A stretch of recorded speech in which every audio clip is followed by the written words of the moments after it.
So dito guys tuturuan ko kayo paano may claim tong emote ni Layla. Una mag-download kayo ng VPN na ganito tapos open nyo lang then hanapin nyo ang Malaysia tapos click nyo lang yan pinipindot ko pagtapos open na kayo ng TikTok tapos search nyo ang Mobile Legend Malaysia.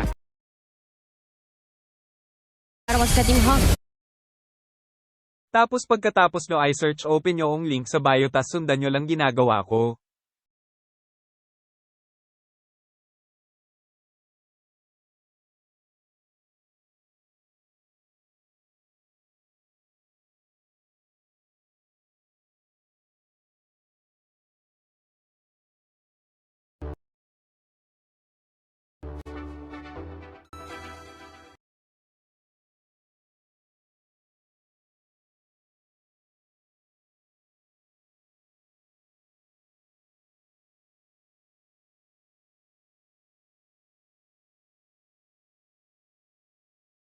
Tapos pagka-post nyo search nyo ulit ang Mobile Legend Malaysia tapos punta ulit kayo sa link.